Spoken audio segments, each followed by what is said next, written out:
Hello everyone, I'm Colin Graham. I'm the animation director on Watch Dogs, and today I'm excited to present to you a vertical slice of the Watch Dogs free roaming experience. So actually, this is not a mission. Everything we're going to showcase today is completely systemic, and we're free to do as we please. We start off in the wards, the low-income district of our interpretation of Chicago. When creating the world of Watch Dogs, we wanted to stay true to the city and give a unique flavor to each and every neighborhood, not only in terms of the architecture, but also in terms of the people that you'll encounter and what is happening in their day-to-day lives. In the wards, you'll see working-class citizens, rusty cars, gang members, abandoned houses, and low-grade pawn shops. It's really not the kind of place that you're going to want to be alone after dark. Nowadays, modern cities are increasingly managed by software, controlling traffic lights, electricity grids, and surveillance systems. In our version of Chicago, this management software is called CTOS, or the Central Operating System. The CTOS controls everything in the city, and it was created by the Bloom Corporation. Since the CTOS has been installed in Chicago, people get to work faster, the crime rate has dropped, and the communication networks are now more accessible and stable than they ever were before. It goes without saying that if everything is connected, somebody able to take over the system would be extremely powerful. At this point in the game, we don't have control over this district's CTOS system. The icons that you see over people's head mean that we cannot hack into their mobile devices at the moment. We need to find the CTOS control center, install a backdoor virus into the system to take control over all of the infrastructure in this district. There it is, the CTOS control center.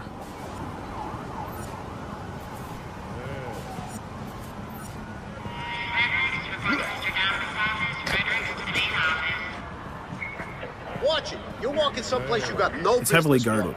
Let's see if we can find the server access codes from a distance. With cameras, we can explore restricted areas without being spotted, tag different guards, and access details on their lives. What the hell is she doing with that weasel motherfucker? It seems that Bloom employees all have a sort of shady past. There it is, the access code to the server room. Unfortunately, we can't access the server via the cameras. We need to sneak inside. One thing that was really important to us when we designed Watch Dogs was to fully support different player styles. Every situation in the game can be tackled the way the player sees fit. In this situation, we can go all out guns blazing, completely stealth without the guards ever seeing us, or we can hack from a distance without ever setting foot inside the restricted area. Let's hack this forklift. Aiden can use the environment to distract and lure guards.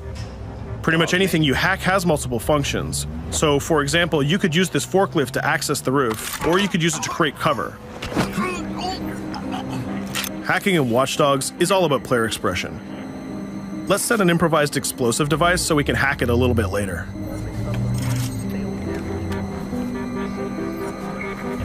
You'll also notice Aiden's low-profile stance. This indicates when the guards are unaware of our presence. We'll try to reach the upper level of the building to see if we can gain a vantage point over our opponents. Everything in the environment can be hacked, so we're going to make some dynamic cover. That's how you spend a day off. Some quality meat. We'll use this forklift to lure the guard towards our IED that we set earlier. Let's see how this plan unfolds. You're working them on.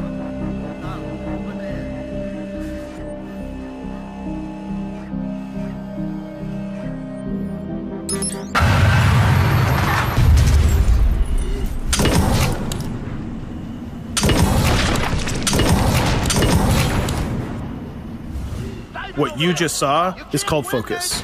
It represents Aiden's analysis capabilities and his quick reflexes. This gives the player more time to combine core game mechanics together, such as shooting, hacking, and driving, in order to handle more complicated situations.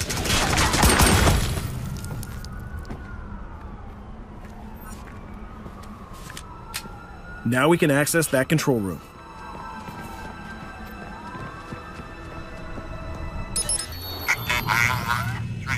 Drop 2, 5.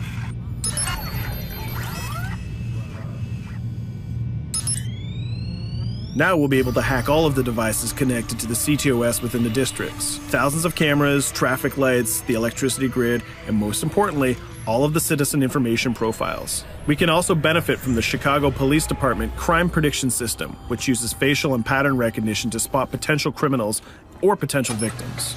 Since this is a pretty rough neighborhood, I'm pretty sure we're going to stumble on some suspected criminal activity pretty soon.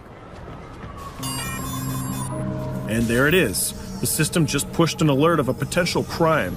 We can see the system trying to triangulate the location on our minimap. Take note, this isn't a mission. This can happen anywhere at any time. We've just spotted a potential victim. It's always up to the player if he wants to investigate or not, to take action or not. So let's see how this turns out. Yeah, you're right. What could I just...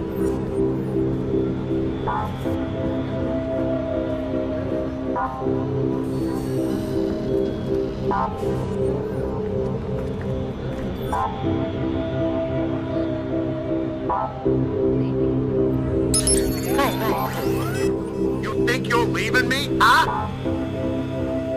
Jesus, I told you to stay away from me! You belong to me now. Get it? You better leave or I'll call the cops! I'll fucking kill you, goddammit. Get off! Yo, that was close. Good thing that we intervened. We managed to prevent the crime, but we triggered a chase. From here, the criminal's behavior is unpredictable. He can try to get away, shoot back at us, surrender, or call for backup.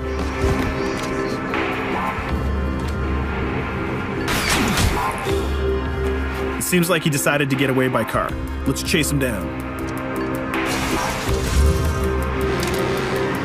In Watch Dogs, we have a wide variety of vehicles. Each one of them has their own unique properties and handling. Let's see how we can use the CTOS to our advantage to neutralize this criminal and leave the cops to deal with him later.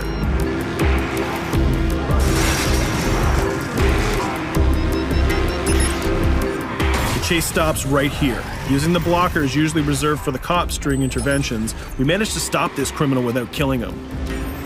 This gives us a reputation bonus. This system is at the core of the Watch Dogs experience. Depending on how we handle different situations in the game, the media and the citizens will have a different perception of our hero, whether he is a true vigilante or a reckless criminal. This will have repercussions throughout the game. Now, let's head for the Loop, the historical district of Chicago, where you're going to find the most iconic buildings in the city.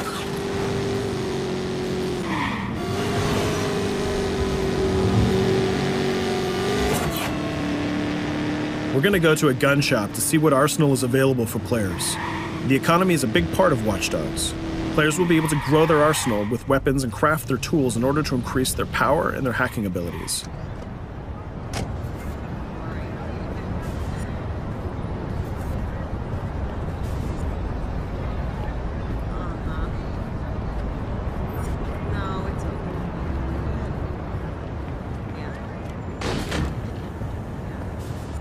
You will find all of the weapons that you would expect in a traditional shooter. Pistols, assault rifles, guns, sniper rifles, and grenade launchers, just to name a few. A lot of bullets were fired in our last encounter with the CTOS guards. Let's stock up on some more ammo. Finding everything.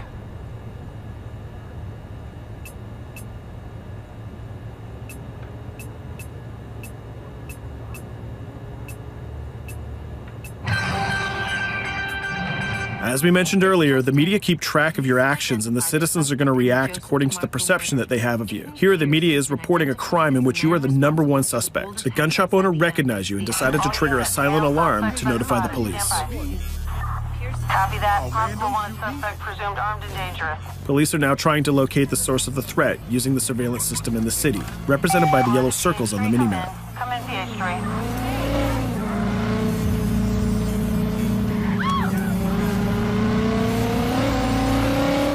Aiden is able to stall their efforts by hacking into their communication systems while avoiding the scanning areas.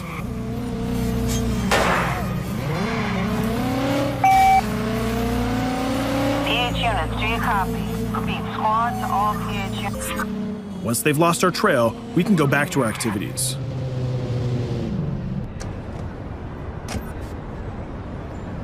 One thing that Bloom did to win over the population of Chicago with the CTOS project was to install free Wi-Fi hotspots throughout the city. Free Wi-Fi is cool, but not very safe with someone like Aiden Pierce around.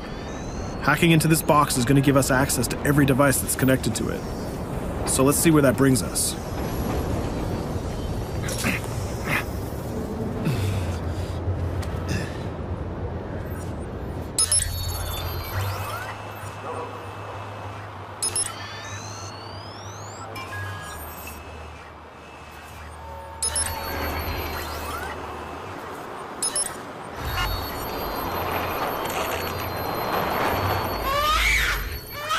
We just hacked into the webcam of a laptop. It seems that we're in the apartment of a mother and we can hear her baby crying in the background. Her bank information is in her mobile phone sitting right there on the table in front of us. It's totally up to the player whether we decide to steal it or not. Of course, this won't affect our reputation because nobody can witness this action. Just like in real life, nothing is totally black or white, but rather many shades of gray. This is exactly the situation where we want the player to question his own morality. Let's go withdraw that money. If you think that you're alone, think again. Aiden is not the only hacker in town. Someone's trying to install a backdoor virus on Aiden's phone in order to steal a portion of the information that he's gathered through the game so far. First, we're gonna have to reach the area where the signal is coming from.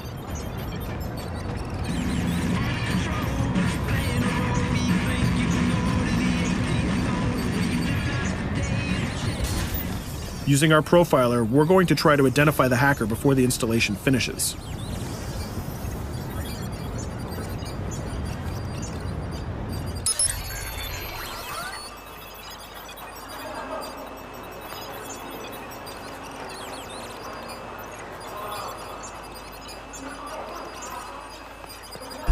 There he is. In Watch Dogs, things aren't always what they seem to be. This is actually another player that seamlessly came into our single-player experience. Let's not let him get away with this. We're going to teach this guy a lesson.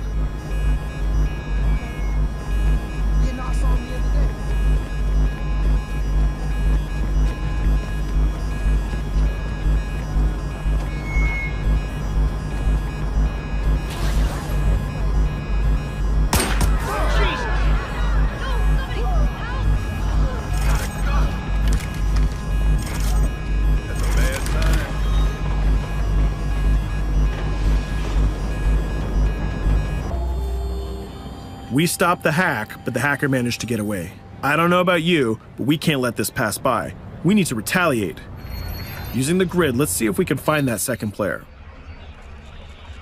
There he is. Let's enter his game seamlessly.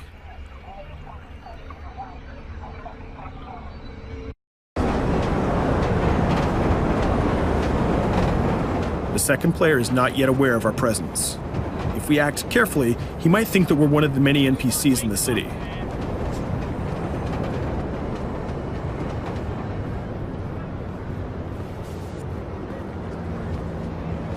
What was that?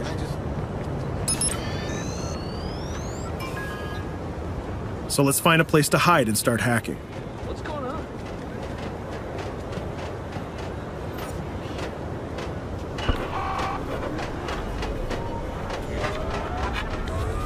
The second player has just been alerted that a breach has occurred on his phone. He's trying to find us using his profiler.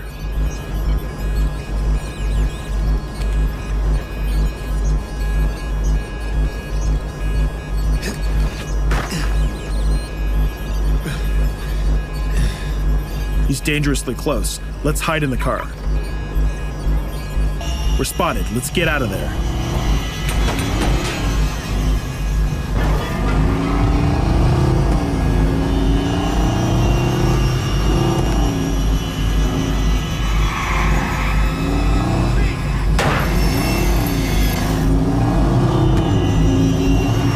Let's set up an ambush right here. By dragging the other player back here into the alley, we make sure that no civilians get hurt during the firefight. We didn't succeed in hacking the second player, but we did get a little bit of revenge. So that's what we have time for today. We hope you enjoyed our quick gameplay session. Stay tuned for more about Watch Dogs.